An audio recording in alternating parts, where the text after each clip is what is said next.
उत्तर प्रदेश के माननीय उप मुख्यमंत्री श्री केशव प्रसाद मौर्य जी, अहिंसा विश्व भारती एवं विश्व शांति केंद्र के संस्थापक और हमारे बहुत मेहमान आचार्य लोकेश जी, श्री रमेश भाई ओझा जी, देवी चित्रलेखा जी, विजय दर्दा जी, श्री पिरसन राज जी, आध्यात्मिक गुरु तकाची की बाल कुंभ गुरु मुनि, ये जापान से आए हैं, सुखराज नाहर जी, दिलीप चंदन जी, भाई विनोद डक्कर जी, स्वामी दीपांकर जी, मैं माफ़ कीजिएगा जुगत बदल गए हैं बहुत सारे नाम, स्वामी धर्मदेव जी, इमाम उमर अहमद इलियासी जी, बौद्ध भिक्षु संघ सेना जी, इस कार्यक्रम में मौजूद इस कक्ष में सभी देवी और सज्जनों, सबसे पहले मैं आचार्य लोकेश मुनि जी को बहुत बहुत धन्यवाद देना चाहूँगा कि इस विश्व भारती द्वारा निर्मित इस विश्व शांति केंद्र के उद्घाटन के अवसर पर उन्होंने कृपा पूर्वक मुझे भी निमंत्रित किया और आपके साथ इस बहुत ही पावन अवसर पर सम्मिलित होने का अवसर दिया। यहाँ इतने पूज्य संतों और श्रद्धालुओं का समागम देखकर मुझे श्रीमद् भगवत गीता की एक बहुत सुंदर बोला श्लोक है वो याद आया। मच्चिता मदगत पिराना बोधयंता परस्परम कथायंतश्च माम नित्यम तुष्यंती च रमन्ती च। जब ऐसा समागम होता है तो भगवान अर्जुन से कहते हैं कि ये वो लोग हैं जो मुझ में ही चित्त को स्थिर करने वाले हैं और मेरे अंदर ही अपने प्राणों इंद्रियों को अर्पित करने वाले हैं। ये सदैव मेरा एक दूसरे के साथ को बोध कराते हुए मेरे ही विषय में कथन करते हुए संतुष्ट होते हैं और हित होते हैं। ऐसी सभा में आपने मुझे भी आमंत्रित किया, आपके लिए बहुत बहुत धन्यवाद। अभी रमेश भाई ओझा जी कह रहे थे कि एकता शांति उसकी मैं मानता हूँ कि भारत का तो जो सबसे बड़ा आदर्श है वो है ही एकात्मता, वननेस ऑफ बीइंग। हमारी संस्कृति उसी से परिभाषित होती है। हम ये मानते हैं कि यहाँ इस कक्ष में बैठे हुए लोग भी वो सब एक माँ बाप से पैदा भी, वो भी उनके अंदर भी विभिन्नता होती है, नानत्व होता है, अनेकता होती है। और भारत ने आदिकाल से एकम सद विप्रा बहुधा वदंती का उद्घोष किया है। और अभी अभी उन्होंने जिक्र किया कि भगवान महावीर ने कहा कि भी का शब्द इसमें जोड़ दो। तो हमारी संस्कृति, हमारे मनीषी, हमारे विचारक, उनकी यही मान्यता रही और यही हमारी संस्कृति का सबसे बड़ा पाठ है कि विविधता अनेकता बहुधा संस्कृत का शब्द, ये नैसर्गिक नियम है, नेचुरल लॉ है। हमें इसका सम्मान करना है, हमें इसे स्वीकार करना है, लेकिन उसके साथ एक बात का बोध रखना है, एकात्मता। हाँ, स्वामी विवेकानंद से किसी ने पूछा, मैं उनका जवाब बताता हूँ। उन्होंने कहा कि जीवन का उद्देश्य सुख की प्राप्ति नहीं है, जीवन का उद्देश्य है ज्ञान की प्राप्ति। तो उनसे पूछा गया कि ज्ञान का उद्देश्य क्या है, तो उन्होंने कहा ज्ञान का उद्देश्य है कि इंसान अपने अंदर ये क्षमता, योग्यता पैदा करे जहां सामने से नजर आने वाली विविधता को के पीछे छुपी हुई वास्तविक एकता को देख सके। और ये सिद्धांत जैन दर्शन में अनेकांतवाद या स्यादवाद के द्वारा फिर बहुत मजबूती से प्रतिपादित किया गया। बल्कि जैन दर्शन में अंध गजरने की थ्योरी कि 5 अंधों को एक हाथी मिल गया, अब उन्होंने किसी के हाथ में पूंछ आई, किसी के हाथ में टांग आई, किसी के हाथ में सूंड आई, और एक दूसरे से उसको डिस्क्राइब उसका वर्णन कर रहे हैं कि हाथी कैसा होता है। एक ने सूंड का नक्शा बता दिया, एक ने पूंछ का बता दिया, एक ने पैर का बता दिया। तो उन्होंने कहा कि हम सब, हमारी ये क्षमता नहीं है कि हम इन आंखों से उस वास्तविक वो एकता हमारी इन आंखों को नजर आ जाए। उसके लिए आपको ज्ञान चक्षु की जरूरत होती है, और ज्ञान प्राप्ति ही इस संस्कृति का असल उद्देश्य है। एक जगह नहीं कहा गया, भरा पड़ा है। एकम सद्विप्रा बहुधा वदन्ति, अहम ब्रह्मास्मि तत्त्वमसि, अयम आत्मा ब्रह्मा प्रज्ञानम ब्रह्मा, यो मां पश्यति सर्वत्र सर्वम चामयि पश्यति, तस्याहम न पिण्यश्यामि सा चा में न पिण्यश्यति। जो मुझको सब में देखे और सबको मुझ में देखे, न मैं उससे अलग होता हूं न वो मुझसे अलग होता है।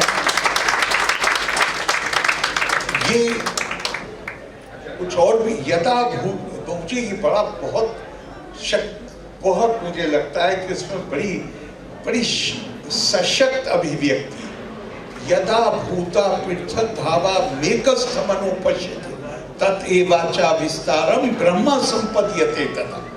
ये जो भी आप डाइवर्सिटी देख, इसका अर्थ जो श्रीमद् भगवद गीता में कि जो भी आप अनेकता देख रहे हैं, विविधता देख रहे हैं, इसका स्रोत एक है। ये सब एक ही जगह से इसका उद्गम है।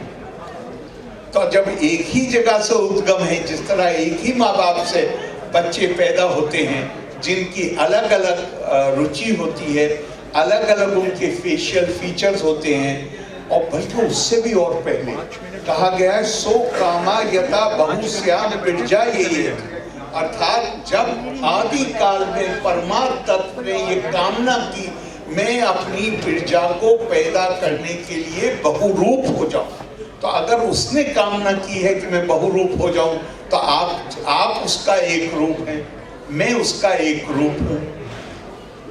ये भारत की एकात्मता, ये अपने अंदर क्षमता पैदा करना। पूरा अनेकांतवाद पढ़िए, स्यादवाद पढ़िए, आपको दूसरी कोई मतलब सारा इसी पर ही जोर है। और मुझे एक और बहुत ही सशक्त अभिव्यक्ति लगती है जो मैं आपसे, उसी में जो भाई जी ने कहा कि हम एकता, और कहा कि वो मनसा एवा इदम आप्तव्यम नेहा नाना अस्ति किंचन मृत्यो सा मृत्युम गच्छति या इहा नानेवा पश्यति। जो कोई, इस श्लोक में क्या कहा गया कि अपने दिमाग को प्रशिक्षित करना पड़ेगा ये समझने के लिए कि इस विविधता के पीछे एक छुपी हुई वास्तविक एकता है, और जो इस वास्तविक, जो ये सामने से नजर आने वाली विभिन्नता को वास्तविक समझेगा, वो मृत्यो सा मृत्युम गच्छति ना इहा नानेवा पश्यति या इहा नानेवा पश्यति। और जो इसको वास्तविक समझेगा वो मृत्यु से मृत्यु में यात्रा करता रहेगा, उसे कभी मोक्ष प्राप्त नहीं होगा। इतना जोर है हमारी संस्कृति में इस बात पर कि हम सबको कि हम सबको, हमें सबके अंदर, कहीं किसी ने बहुत अच्छा एक हिंदी में उन्होंने कहा है कि उन्होंने बोला होगा कि आप जल्दी आ जाओ, ये मानव का किसी रूप में अपमान न करना, मानव का किसी रूप में अपमान न करना, फिरता है वही सब जमाने में भेष बदल कर।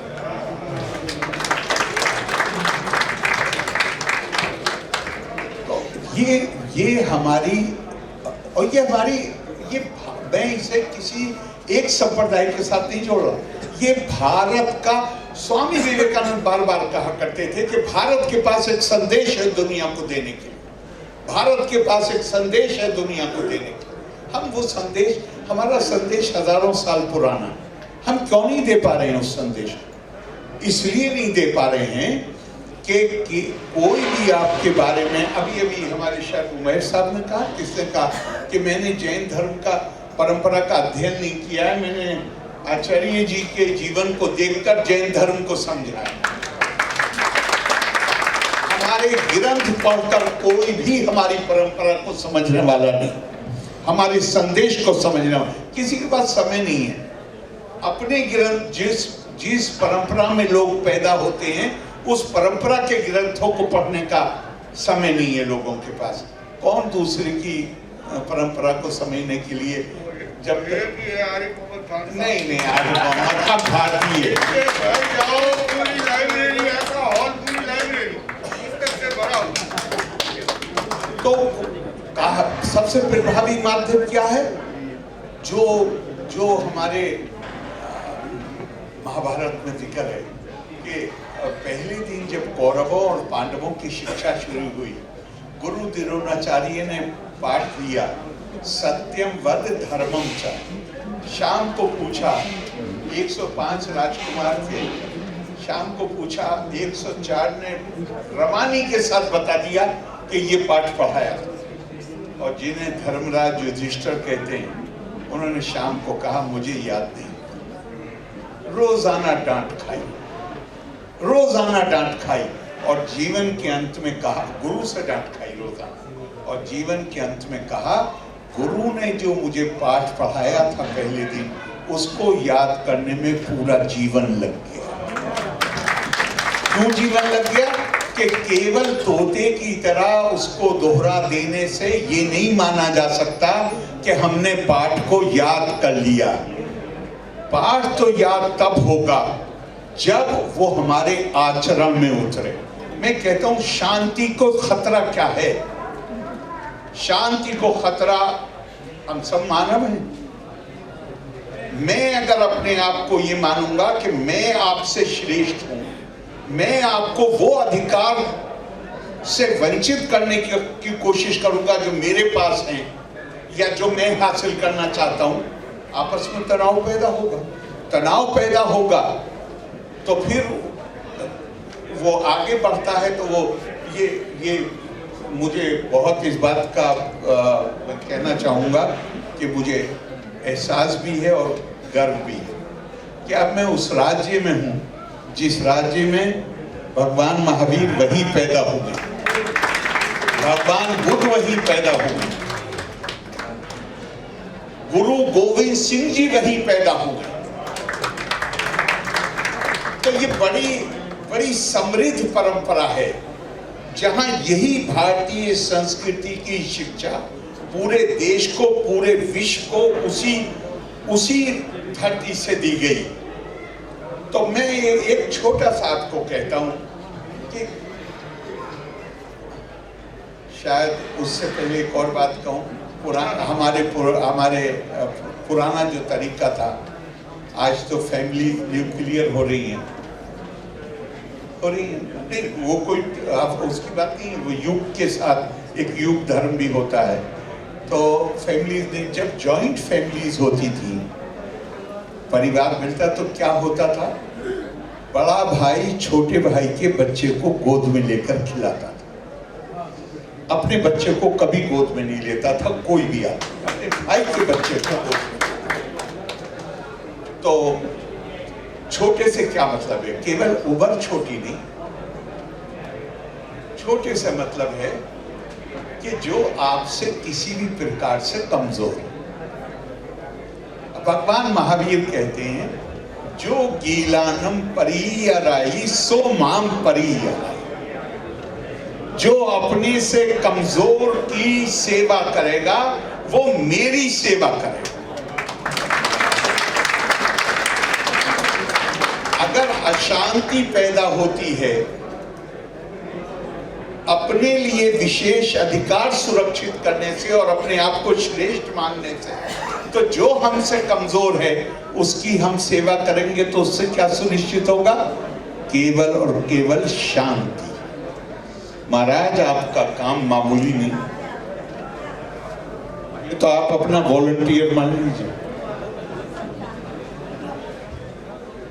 ये मामूली काम नहीं।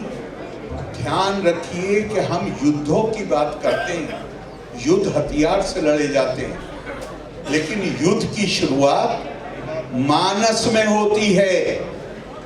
अगर युद्धों को रोकना है, तनाव को रोकना है, हिंसा को रोकना है, तो मानस को प्रशिक्षित करना पड़ेगा। और प्रशिक्षण का क्या हाल है?